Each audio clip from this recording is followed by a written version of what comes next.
First up today, it's a bit of a secret. It's kind of a takeoff or a twist on a flexibility exercise that we've all done, basically a doorway stretch for the pectoralis complex. We've probably even done it in a corner one way or another too. But what I'm going to show you is a way to get a little bit of a stretch along the pectoralis minor, a bit of a stretch on the levator scapula, and some activation for the muscles that are going to upwardly rotate the scapula. We're talking about serratus anterior here specifically, as well as upper trapezius. My back is going to be to the camera, but I will be talking you through it. As we do this, we're going to have our hands interlaced behind our head, and our elbows are going to be pinched back. Just like if you were supine on a foam roll and just hanging down for a static stretch on the pecs, that's fine. Or standing up many times with my athletes. I'll take off on the old Pete Goskew elbow hinge exercise where the knuckles are by the eyebrows, and you try to touch the elbows in front, trying to get the elbows as high as you can up by the nose.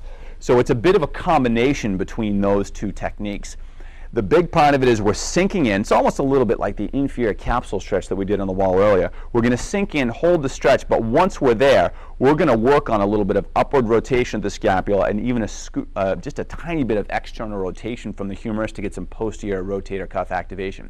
This one, we're going to hold a bit beyond the 20 or 30 seconds, looking to get some activation and even some fatigue from the upward rotators of the scapula. So I'll turn around, I'll show you what this might look like. This one, it takes a little bit to practice and feel out. It's a low-risk exercise. Just kind of ease into it. Don't force anything. We'll have our hands clasped behind our head, our elbows up. We're going to step forward into the corner.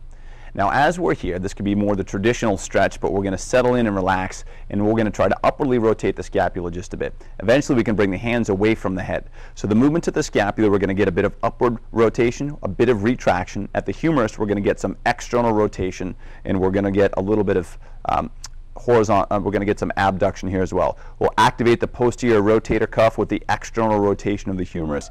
When you're doing this, if you think about the effect that levator scapula can have, it can extend the cervical spine, it can laterally flex the cervical spine, it can rotate the cervical spine, it can elevate the scapula, and it can upwardly rotate the scapula. So we're here, downwardly rotate the scapula is what the levator scapula does.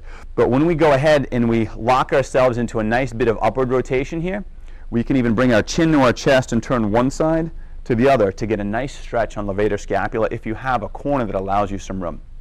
So this technique can be called an activation technique for the upward rotators of the scapula. It can also be thought of as a stretch for pectoralis minor and a stretch for levator scapula. You get a lot of bang for your buck on this one. Hold this for longer than 20 or 30 seconds. Get upwards around 45 seconds to a minute. You will get a bit of a stretch, but think more about the activation for the upward rotators on this one.